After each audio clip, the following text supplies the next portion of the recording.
नमस्कार। कथा साहित्य में आपका स्वागत है। आज आप सुनेंगे मुंशी प्रेमचंद के द्वारा लिखी हुई कहानी बेटी का धन। तो आइए कहानी शुरू करते हैं। बीच इस तरह मुंह छिपाए हुए थी जैसे निर्मल हृदयों में साहस और उत्साह की मध्यम ज्योति छिपी रहती है। इसके एक कगार पर एक छोटा सा गांव बसा है जो अपने भग्न जातीय चिन्हों के लिए बहुत ही प्रसिद्ध है। जातीय गाथाओं और चिन्हों पर मर मिटने वाले लोग इस भावन स्थान पर बड़े प्रेम और श्रद्धा के साथ आते और गांव का बूढ़ा केवट सुक्खू चौधरी उन्हें उसकी परिक्रमा कराता और रानी के महल, राजा का दरबार और कुंवर की बैठक के मिटे हुए चिद्दों को दिखाता। वह एक उच्छ्वास लेकर रुंधे हुए गले से कहता, महाशय। एक वह समय था कि केवटों को मछलियों के इनाम में अशर्फियां मिलती थीं। कहार महल में झाड़ू देते हुए अशर्फियां बटोर ले जाते थे। बेतवा नदी रोज चढ़कर महाराज के चरण छूने आती थी। यह प्रताप और यह तेज था, परंतु आज इसकी यह दशा है। इन सुंदर उक्तियों पर किसी का विश्वास जमाना चौधरी के वश की बात न थी, पर सुनने वाले उसकी सहृदयता तथा अनुराग के जरूर कायल हो जाते थे। सुक्खू चौधरी उदार पुरुष थे, परंतु जितना बड़ा मुंह था उतना बड़ा ग्रास न था। 3 लड़के, 3 बहुएं और कई पौत्र पौत्रियां थीं। लड़की केवल एक गंगाजली थी जिसका अभी तक गौना नहीं हुआ था। चौधरी की यह सबसे पिछली संतान थी। स्त्री के मर जाने पर उसने इसको बकरी का दूध पिला पिला कर पाला था। परिवार में खाने वाले तो इतने थे, पर खेती सिर्फ एक हल की होती थी। ज्यों-त्यों कर निर्वाह होता था, परंतु सुक्खू की वृद्धावस्था और पुरातत्व ज्ञान ने उसे गांव में वह मान और प्रतिष्ठा प्रदान कर रखी थी जिसे देखकर झगड़ू साहू भीतर ही भीतर जलते थे। सुक्खू जब गांव वालों के समक्ष हाकिमों से हाथ फेंक फेंक कर बातें करने लगता और खंडहरों को घुमा फिरा कर दिखाने लगता था तो झगड़ू साहू जो चपरासियों के धक्के खाने के डर से करीब नहीं फटकते थे तरपत्र कर रह जाते थे। अतः वे सदा इस शुभ अवसर की प्रतीक्षा करते रहते थे जब सुक्खू पर अपने धन द्वारा प्रभुत्व जमा सकें। इस गांव के जमींदार ठाकुर जीतन सिंह थे, जिनकी बेगार के मारे गांव वालों का नाकों दम था। उस साल जब जिला मजिस्ट्रेट का दौरा हुआ और वह यहाँ के पुरातन चिन्हों की सैर करने के लिए पधारे तो सुक्खू चौधरी ने दबी जबान से अपने गांव वालों की दुह कहानी उन्हें सुनाई। हाकिमों से वार्तालाप करने में उसे तनिक भी भय न होता था। सुक्खू चौधरी को खूब मालूम था कि जीतन सिंह से रार मचाना सिंह के मुंह में सिर देना है, किंतु जब गांव वाले कहते थे कि चौधरी तुम्हारी ऐसे ऐसे हाकिमों से मिताई है और हम लोगों को रात दिन रोते करता है, तो फिर तुम्हारी यह मित्रता किस दिन काम आवेगी।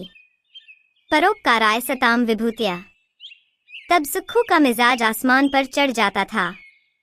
घड़ी भर के लिए वह जीतन सिंह को भूल जाता था। मजिस्ट्रेट ने जीतन सिंह से इसका उत्तर मांगा। उधर झगड़ू साहू ने चौधरी के इस साहसपूर्ण स्वामिद्रोह की रिपोर्ट जीतन सिंह को दी। ठाकुर साहब जलकर आग हो गए। अपने कारिंदे से बकाया लगान की बही मांगी। संयोगवश चौधरी के जिम्मे इस साल का कुछ लगान बाकी था। कुछ तो पैदावार कम हुई, उस पर गंगाजली का ब्याह करना पड़ा। छोटी बहू नथ की रट लगाए हुए थी, वह बनवानी पड़ी। इन सब खर्चों ने हाथ बिल्कुल खाली कर दिया था। लगान के लिए कुछ अधिक चिंता नहीं थी। वह इस अभिमान में भूला हुआ था कि जिस जबान में हाकिमों को प्रसन्न करने की शक्ति है, क्या वह ठाकुर साहब को अपना लक्ष्य न बना सकेगी। बूढ़े चौधरी इधर तो अपने गर्व में निश्चिंत थे और उधर उन पर बकाया लगान की नालिश ठुक गई। सम्मना पहुंचा। दूसरे दिन पेशी की तारीख पड़ गई। चौधरी को अपना जादू चलाने का अवसर न मिला। जिन लोगों के बढ़ावे में आकर सुक्खू ने ठाकुर से छेड़छाड़ की थी, उनका दर्शन मिलना दुर्लभ हो गया। ठाकुर साहब के सहने और प्यादे गांव में चील की तरह मंडराने लगे। उनके भय से किसी को चौधरी की परछाई काटने का साहस न होता था। कचहरी वहां से 3 मील पर थी। बरसात के दिन रास्ते में ठौर ठौर पानी, उमड़ी हुई नदियां, रास्ता कच्चा, बैलगाड़ी का निबाह नहीं, पैरों में बल नहीं। अतः अदम पैरवी में मुकदमे एक तरफा फैसला हो गया। कुर्की का नोटिस पहुंचा तो चौधरी के हाथ पांव फूल गए। सारी चतुराई भूल गई। चुपचाप अपनी खाट पर पड़ा पड़ा नदी की ओर ताकता और अपने मन में कहता, क्या मेरे जीते जी घर मिट्टी में मिल जाएगा। मेरे इन बैलों की सुंदर जोड़ी के गले में आ क्या दूसरों का जुआ पड़ेगा। यह सोचते सोचते उसकी आंखें भर आतीं। वह बैलों से लिपट कर रोने लगा, परंतु बैलों की आंखों से क्यों आंसू जारी थे। वे नांद में मुंह क्यों नहीं डालते थे। क्या उनके हृदय पर भी अपने स्वामी के दुख की चोट पहुंच रही थी। फिर वह अपने झोपड़े को विकल नैनों से निहार कर देखता और मन में सोचता, क्या हमको इस घर से निकलना पड़ेगा। यह पूर्वजों की निशानी क्या हमारे जीते जी छिन जाएगी। कुछ लोग परीक्षा में दृढ़ रहते हैं और कुछ लोग इसकी हल्की आंच भी नहीं सह सकते। चौधरी अपनी खाट पर उदास पड़े घंटों अपने कुलदेव महावीर और महादेव को मनाया करता और उनका गुण गाया करता।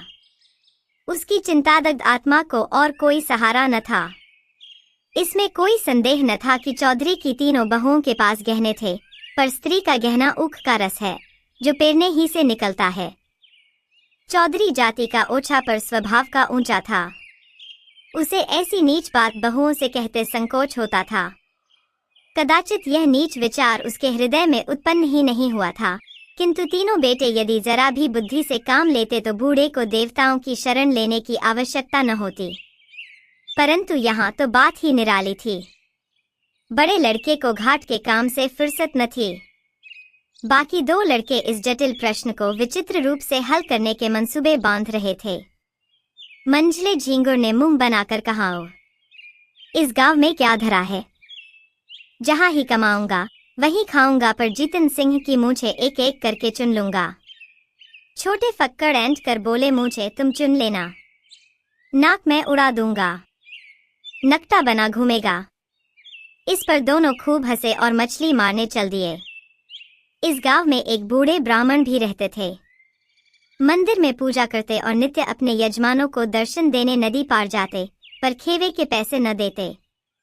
तीसरे दिन वह जमींदार के गुप्तचरों की आंख बचाकर सुक्खू के पास आए और सहानुभूति के स्वर में बोले, चौधरी कल ही तक मियाद है और तुम अभी तक पड़े पड़े सो रहे हो।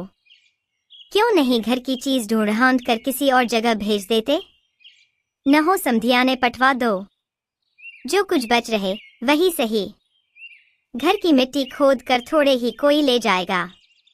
चौधरी लेटा था, उठ बैठा और आकाश की ओर निहार कर बोला, जो कुछ उसकी इच्छा है वह होगा, मुझसे यह जाल न होगा।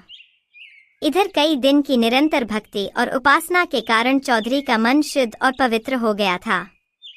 उसे छल प्रपंच से घृणा हो गई थी। पंडित जी जो इस काम में सिद्धहस्त थे लज्जित हो गए, परंतु चौधरी के घर के अन्य लोगों को ईश्वरेच्छा पर इतना भरोसा न था। धीरे धीरे घर के बर्तन भाड़े खिसकाए जाते थे। अनाज का एक दाना भी घर में न रहने पाया। रात को नाव लदी हुई जाती और उधर से खाली लौटती थी। 3 दिन तक घर में चूल्हा न जला। बूढ़े चौधरी के मुंह में अन्न की कौन कहे, पानी की एक बूंद भी न पड़ी। स्त्रियां भार से चने भुना कर चबाती और लड़के मछलियां भून भून कर उड़ाते। परंतु बूढ़े की इस एकादशी में यदि कोई शरीक था तो वह उसकी बेटी गंगाजली थी। यह बेचारी अपने बूढ़े बाप को चारपाई पर निर्जल छटपटाते देख बिलख बिलख कर रोती। लड़कों को अपने माता पिता से वह प्रेम नहीं होता जो लड़कियों को होता है। गंगाजली इस सोच विचार में मग्न रहती थी कि दादा की किस भांति सहायता करूं। यदि हम सब भाई बहन मिलकर जीतन सिंह के पास जाकर दया भिक्षा की प्रार्थना करें तो वे अवश्य मान जाएंगे, परंतु दादा को कब यह स्वीकार होगा। वह यदि एक दिन बड़े साहब के पास चले जाए तो सब कुछ बात की बात में बन जाए, किंतु उनकी तो जैसे बुद्धि ही मारी गई है। इसी उधेड़ बुन में उसे एक उपाय सूझ पड़ा। कुमहलाया हुआ मुखारविंद खिल उठा। पुजारी जी सुक्खू चौधरी के पास से उठकर चले गए थे और चौधरी उच्च स्वर से अपने सोए हुए देवताओं को पुकार पुकार कर बुला रहे थे। निदान गंगाजली उनके पास जाकर खड़ी हो गई। चौधरी ने उसे देखकर विस्मित स्वर में पूछा, क्यों बेटी, इतनी रात गए क्यों बाहर आई। गंगाजली ने कहा, बाहर रहना तो भाग्य में लिखा है, घर में कैसे रहूं। सुक्खू ने जोर से हाक लगाई, कहा गए तुम कृष्ण मुरारी मेरे दुख हरो। गंगाजली खड़ी थी, बैठ गई और धीरे से बोली, भजन गाते तो आज 3 दिन हो गए। घर बचाने का भी कुछ उपाय सोचा कि इसे यूं ही मिट्टी में मिला दोगे? हम लोगों को क्या पेड़ तले रखोगे? चौधरी ने व्यथित स्वर से कहा, बेटी, मुझे तो कोई उपाय नहीं सूझता। भगवान जो चाहेंगे होगा। वेग चलो गिरधर गोपाल, काहे विलंब करो। गंगाजली ने कहा, मैंने एक उपाय सोचा है, कहो तो कहूँ। चौधरी उठकर बैठ गए और पूछा, कौन उपाय है बेटी? गंगाजली ने कहा, मेरे गहने झग्गू साहू के यहाँ गिरो रख दो। मैंने जोड़ लिया है, देने भर के रुपए हो जाएंगे। चौधरी ने ठंडी सांस लेकर कहा, बेटी, तुमको मुझसे यह बात कहते लाज नहीं आती? वेदशास्त्र में मुझे तुम्हारे गांव के कुएं का पानी पीना भी मना है। तुम्हारी ड्योढ़ी में भी पैर रखने का निषेध है। क्या तुम मुझे नरक में धकेलना चाहती हो? गंगाजली उत्तर के लिए पहले ही से तैयार थी। बोली, मैं अपने गहने तुम्हें दिए थोड़े ही देती हूँ। इस समय लेकर काम चलाओ, चैत में छुड़ा देना। चौधरी ने कड़क कर कहा, यह मुझसे न होगा। गंगाजली उत्तेजित होकर बोली, तुमसे यह न होगा तो मैं आप ही जाऊंगी। मुझसे घर की यह दुर्दशा नहीं देखी जाती। चौधरी ने झुंझला कर कहा, बिरादरी में कौन मुंह दिखाऊंगा? गंगाजली ने चिढ़ कर कहा, बिरादरी में कौन ढिंडोरा पीटने जाता है? चौधरी ने फैसला सुनाया, जगहंसाई के लिए मैं अपना धर्म न बिगाड़ूंगा। गंगाजली बिगड़ कर बोली, मेरी बात नहीं मानोगे तो तुम्हारे ऊपर मेरी हत्या पड़ेगी। मैं आज ही इस बेतवा नदी में कूद पड़ूंगी। तुमसे चाहे घर में आग लगते देखा जाए, पर मुझसे तो न देखा जाएगा। चौधरी ने ठंडी सांस लेकर कातर स्वर में कहा, बेटी, मेरा धर्म नाश मत करो। यदि ऐसा ही है तो अपनी किसी भावज के गहने मांग कर लाओ।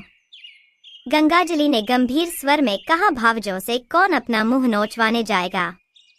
उनको फिक्र होती तो क्या मुंह में दही जमा था, कहती नहीं। चौधरी निरुत्तर हो गए।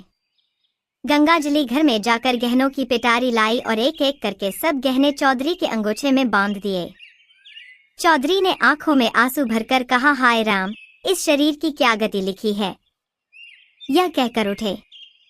बहुत संभालने पर भी आंखों में आंसू न छिपे। रात का समय था। बेतवा नदी के किनारे किनारे मार्ग को छोड़कर सुक्खू चौधरी गहनों की गठरी कांख में दबाए इस तरह चुपके चुपके चल रहे थे मानो पाप की गठरी लिए जाते हैं। जब वह झग्गू साहू के मकान के पास पहुंचे तो ठहर गए, आंखें खूब साफ की, जिससे किसी को यह न बोध हो कि चौधरी रोता था। झग्गू साहू धागे की कमानी की एक मोटी ऐनक लगाए बही खाता फैलाए हुक्का पी रहे थे और दीपक के धुंधले प्रकाश में उन अक्षरों को पढ़ने की व्यर्थ चेष्टा में लगे थे जिनमें स्याही की किफायत की गई थी। बार बार ऐनक को साफ करते और आंख मलते, पर चिराग की बत्ती उकसाना या दोहरी बत्ती लगाना शायद इसलिए उचित नहीं समझते थे कि तेल का अपव्यय होगा। इसी समय सुक्खू चौधरी ने आकर कहा, जयराम जी। झग्गू साहू ने देखा, पहचान कर बोले, जयराम चौधरी। कहो, मुकदमे में क्या हुआ? यह लेन देन बड़े झंझट का काम है। दिन भर सिर उठाने की छुट्टी नहीं मिलती। चौधरी ने पोटली को खूब सावधानी से छिपाकर लापरवाही के साथ कहा, अभी तक तो कुछ नहीं हुआ। कल इजराई डिग्री होने वाली है। ठाकुर साहब ने न जाने कब का बैर निकाला है। हमको 2-3 दिन की भी मोहलत होती तो डिग्री न जारी होने पाती। छोटे साहब और बड़े साहब दोनों हमको अच्छी तरह जानते हैं। अभी इसी साल मैंने उनसे नदी किनारे घंटों बातें की, किंतु एक तो बरसात के दिन, दूसरे एक दिन की भी मोहलत नहीं, क्या करता। इस समय मुझे रुपयों की चिंता है। झग्गू साहू ने विस्मित होकर पूछा, तुमको रुपयों की चिंता? घर में भरा है, वह किस दिन काम आवेगा? झग्गू साहू ने यह व्यंग्यबाण नहीं छोड़ा था। वास्तव में उन्हें और सारे गांव को विश्वास था कि चौधरी के घर में लक्ष्मी महारानी का अखंड राज्य है। चौधरी का रंग बदलने लगा। बोले, साहू जी, रुपया होता तो किस बात की चिंता थी? इतनी रात गए क्यों बाहर आई? गंगाजली ने कहा, बाहर रहना तो भाग्य में लिखा है, घर में कैसे रहूं? सुक्खू ने जोर से हाक लगाई, कहा गए तुम कृष्ण मुरारी, मेरे दुख हरो। गंगाजली खड़ी थी, बैठ गई और धीरे से बोली, भजन गाते तो आज 3 दिन हो गए।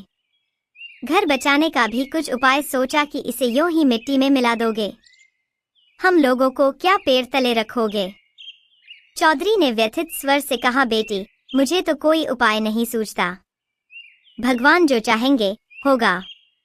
वेग चलो गिरधर गोपाल, काहे विलंब करो। गंगाजली ने कहा, मैंने एक उपाय सोचा है, कहो तो कहूँ। चौधरी उठकर बैठ गए और पूछा, कौन उपाय है बेटी? गंगाजली ने कहा, मेरे गहने झगड़ू साहू के यहाँ गिरो रख दो। मैंने जोड़ लिया है, देने भर के रुपए हो जाएंगे। चौधरी ने ठंडी सांस लेकर कहा, बेटी तुमको मुझसे यह बात कहते लाज नहीं आती? वेदशास्त्र में मुझे तुम्हारे गांव के कुएं का पानी पीना भी मना है। तुम्हारी ड्योढ़ी में भी पैर रखने का निषेध है। क्या तुम मुझे नरक में धकेलना चाहती हो? गंगाजली उत्तर के लिए पहले ही से तैयार थी। बोली, मैं अपने गहने तुम्हें दिए थोड़े ही देती हूँ। इस समय लेकर काम चलाओ, चैत में छुड़ा देना। चौधरी ने कड़क कर कहा, यह मुझसे न होगा। गंगाजली उत्तेजित होकर बोली, तुमसे यह न होगा तो मैं आप ही जाऊंगी। मुझसे घर की यह दुर्दशा नहीं देखी जाती। चौधरी ने झुंझला कर कहा, बिरादरी में कौन मुंह दिखाऊंगा? गंगाजली ने चिढ़ कर कहा, बिरादरी में कौन ढिंडोरा पीटने जाता है? चौधरी ने फैसला सुनाया, जगहंसाई के लिए मैं अपना धर्म न बिगाड़ूंगा। गंगाजली बिगड़ कर बोली, मेरी बात नहीं मानोगे तो तुम्हारे ऊपर मेरी हत्या पड़ेगी। मैं आज ही इस बेतवा नदी में कूद पड़ूंगी। तुमसे चाहे घर में आग लगते देखा जाए, पर मुझसे तो न देखा जाएगा। चौधरी ने ठंडी सांस लेकर कातर स्वर में कहा, बेटी मेरा धर्म नाश मत करो। यदि ऐसा ही है तो अपनी किसी भावज के गहने मांग कर लाओ। गंगाजली ने गंभीर स्वर में कहा, भावजों से कौन अपना मुंह नोचवाने जाएगा? उनको फिक्र होती तो क्या मुंह में दही जमा था, कहती नहीं। चौधरी निरुत्तर हो गए। गंगाजली घर में जाकर गहनों की पिटारी लाई और एक एक करके सब गहने चौधरी के अंगोछे में बांध दिए। चौधरी ने आंखों में आंसू भरकर कहा, हाय राम, इस शरीर की क्या गति लिखी है। यह कहकर उठे। बहुत संभालने पर भी आंखों में आंसू न छिपे। रात का समय था। बेतवा नदी के किनारे किनारे मार्ग को छोड़कर सुक्खू चौधरी गहनों की गठरी कांख में दबाए इस तरह चुपके चुपके चल रहे थे मानो पाप की गठरी लिए जाते हैं। जब वह झगड़ू साहू के मकान के पास पहुंचे तो ठहर गए, आंखें खूब साफ कीं, जिससे किसी को यह न बोध हो कि चौधरी रोता था। झगड़ू साहू धागे की कमाने की एक मोटी ऐनक लगाए बही खाता फैलाए हुक्का पी रहे थे और दीपक के धुंधले प्रकाश में उन अक्षरों को पढ़ने की व्यर्थ चेष्टा में लगे थे जिनमें स्याही की किफायत की गई थी। बार बार ऐनक को साफ करते और आंख मलते, पर चिराग की बत्ती उकसाना या दोहरी बत्ती लगाना शायद इसलिए उचित नहीं समझते थे कि तेल का अपव्यय होगा। इसी समय सुक्खू चौधरी ने आकर कहा, जयराम जी। झगड़ू साहू ने देखा, पहचान कर बोले, जयराम चौधरी। कहो मुकदमे में क्या हुआ? यह लेन देन बड़े झंझट का काम है। दिन भर सिर उठाने की छुट्टी नहीं मिलती। चौधरी ने पोटली को खूब सावधानी से छिपाकर लापरवाही के साथ कहा, अभी तक तो कुछ नहीं हुआ। कल इजराई डिग्री होने वाली है। ठाकुर साहब ने न जाने कब का बैर निकाला है। हमको 2-3 दिन की भी मोहलत होती तो डिग्री न जारी होने पाती। छोटे साहब और बड़े साहब दोनों हमको अच्छी तरह जानते हैं। अभी इसी साल मैंने उनसे नदी किनारे घंटों बातें की, किंतु एक तो बरसात के दिन, दूसरे एक दिन की भी मोहलत नहीं, क्या करता। इस समय मुझे रुपयों की चिंता है। झगड़ू साहू ने विस्मित होकर पूछा, तुमको रुपयों की चिंता? घर में भरा है, वह किस दिन काम आवेगा? झगड़ू साहू ने यह व्यंग्य बाण नहीं छोड़ा था। वास्तव में उन्हें और सारे गांव को विश्वास था कि चौधरी के घर में लक्ष्मी महारानी का अखंड राज्य है। चौधरी का रंग बदलने लगा। बोले, साहू जी, रुपया होता तो किस बात की चिंता थी? तुमसे कौन छिपाव है? आज 3 दिन से घर में चूल्हा नहीं जला, रोना पीटना पड़ा है। अब तो तुम्हारे बसाए बसूंगा। ठाकुर साहब ने तो उजाड़ने में कोई कसर न छोड़ी। झगड़ू साहू जीतन सिंह को खुश रखना जरूर चाहते थे, पर साथ ही चौधरी को भी नाखुश करना मंजूर न था। यदि सूद दर सूद छोड़कर मूल तथा ब्याज सहज वसूल हो जाए तो उन्हें चौधरी पर मुफ्त का एहसान लादने में कोई आपत्ति न थी। यदि चौधरी के अफसरों की जान पहचान के कारण साहू जी का टैक्स से गला छूट जाए, जो अनेक उपाय करने अहलकारों की मुट्ठी गर्म करने पर भी नित्य प्रति उनकी तोंद की तरह बढ़ता ही जा रहा था, तो क्या पूछना। बोले, क्या कहें चौधरी जी, खर्च के मारे आजकल हम भी तबाह हैं। लहने वसूल नहीं होते, टैक्स का रुपया देना पड़ा, हाथ बिल्कुल खाली हो गया। तुम्हें कितना रुपया चाहिए? चौधरी ने कहा 100 रुपए की डिग्री है, खर्च बर्च मिलाकर 200 के लगभग समझो। झगड़ू अब अपने दाव खेलने लगे। पूछा, तुम्हारे लड़कों ने तुम्हारी कुछ भी मदद न की? वह सब भी तो कुछ न कुछ कमाते ही हैं। साहू जी का यह निशाना ठीक पड़ा। लड़कों ने लापरवाही से चौधरी के मन में जो कुत्सित भाव भरे थे वह सजीव हो गए। बोले, भाई, लड़के किसी काम के होते तो यह दिन क्यों देखना पड़ता? उन्हें तो अपने भोग विलास से मतलब, घर गृहस्थी का बोझ तो मेरे सिर पर है। मैं इसे जैसे चाहूं संभालूं, उनसे कुछ सरोकार नहीं, मरते दम भी गला नहीं छूटा। मरूंगा तो सब खाल में भूसा भरा कर रख छोड़ेंगे। गृह कारज नाना जंजाला। झगड़ू ने तीसरा तीर मारा, क्या बहुओं से भी कुछ न बन पड़ा? चौधरी ने उत्तर दिया, बहू बेटे सब अपनी अपनी मौज में मस्त हैं। मैं 3 दिन तक द्वार पर बिना अन्न जल के पड़ा था, किसी ने बात भी नहीं पूछी। कहाँ की सलाह, कहाँ की बातचीत। बहुओं के पास रुपए न हो पर गहने तो हैं, और वे भी मेरे बनाए हुए। इस दुर्दिन के समय यदि 2-2 थान उतार देती तो क्या मैं छुड़ा न देता? सदा यही दिन थोड़े ही रहेंगे। झगड़ू समझ गए कि यह महज जबान का सौदा है, और वह जबान का सौदा भूलकर भी न करते थे। बोले, तुम्हारे घर के लोग भी अनूठे हैं। क्या इतना भी नहीं जानते कि बूढ़ा रुपए कहाँ से लावेगा? अब समय बदल गया, या तो कुछ जायदाद लिखो या गहने गिरों रखो, तब जाकर रुपया मिले। इसके बिना रुपए कहाँ? इसमें भी जायदाद में सैकड़ों बखेड़े पड़े हैं, सुभीता गिरों रखने में ही है। हाँ, तो जब घर वालों को कोई इसकी फिक्र नहीं तो तुम क्यों व्यर्थ जान देते हो? यही न होगा कि लोग हंसेंगे, सो यह लाज कहाँ तक निभाओगे? चौधरी ने अत्यंत विनीत होकर कहा, साहू जी, यह लाज तो मारे डालती है, तुमसे क्या छिपा है? एक वह दिन था कि हमारे दादा बाबा महाराज की सवारी के साथ चलते थे। अब एक दिन यह कि घर घर की दीवार तक बिकने की नौबत आ गई है। कहीं मुंह दिखाने को भी जी नहीं चाहता। यह लो गहनों की पोटली। यदि लोक लाज न होती तो इसे लेकर कभी यहाँ न आता, परंतु यह अधर्म इसी लाज निभाने के कारण करना पड़ा है। झगड़ू साहू ने आश्चर्य में होकर पूछा, यह गहने किसके हैं?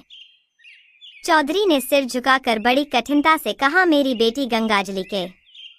झगड़ू साहू स्तंभित हो गए। बोले, अरे राम राम। चौधरी ने कातर स्वर में कहा, डूब मरने को जी चाहता है। झगड़ू ने बड़ी धार्मिकता के साथ स्थिर होकर कहा, शास्त्रा में बेटी के गांव का पेड़ देखना मना है। चौधरी ने दीर्घ निश्वास छोड़कर करुण स्वर में कहा, न जाने नारायण कब मौत देंगे। भाई की 3 लड़कियां ब्याही, कभी भूलकर भी उनके द्वार का मुंह नहीं देखा। परमात्मा ने अब तक तो टेक निभाई है, पर अब न जाने मिट्टी की क्या दुर्दशा होने वाली है। झगड़ू साहू लेखा जो बख्शीश 100 के सिद्धांत पर चलते थे। सूद की एक कौड़ी भी छोड़ना उनके लिए हराम था। यदि 1 महीने का 1 दिन भी लग जाता तो पूरे महीने का सूद वसूल कर लेते। परंतु नवरात्र में नित्य दुर्गा पाठ करवाते थे। पितृपक्ष में रोज ब्राह्मणों को सीधा बांटते थे। बनियों की धर्म में बड़ी निष्ठा होती है। यदि कोई दीन ब्राह्मण लड़की ब्याहने के लिए उनके सामने हाथ पसारता तो वह खाली हाथ न लौटता। भीख मांगने वाले ब्राह्मणों को चाहे वह कितने ही संडे मुसंडे हों, उनके दरवाजे पर फटकार नहीं सुननी पड़ती थी। उनके धर्मशास्त्र में कन्या के गांव के कुएं का पानी पीने से प्यासा मर जाना अच्छा है। वह स्वयं इस सिद्धांत के भक्त थे और इस सिद्धांत के अन्य पक्षपाती उनके लिए महामान्य देवता थे। वे पिघल गए। मन में सोचा, यह मनुष्य तो कभी ओछे विचारों को मन में नहीं लाया। निर्दय काल की ठोकर से अधर्म मार्ग पर उतर आया है। तो उसके धर्म की रक्षा करना हमारा कर्तव्य धर्म है। यह विचार मन में आते ही झगड़ू साहू गद्दी से मसंद के सहारे उठ बैठे और दृढ़ स्वर से कहा, वही परमात्मा जिसने अब तक तुम्हारी टेक निभाई है, अब भी निभाएंगे। लड़की के गहने लड़की को दे दो।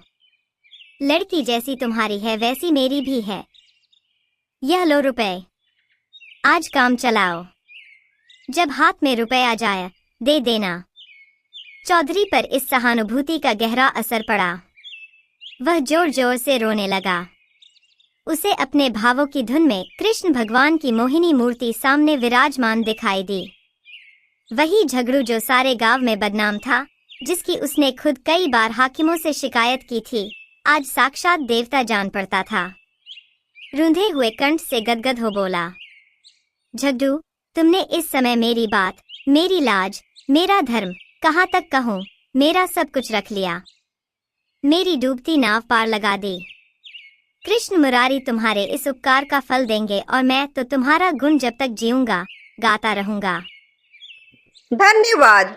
आप सुन रहे थे मुंशी प्रेमचंद के द्वारा लिखी गई कहानी बेटी का धन।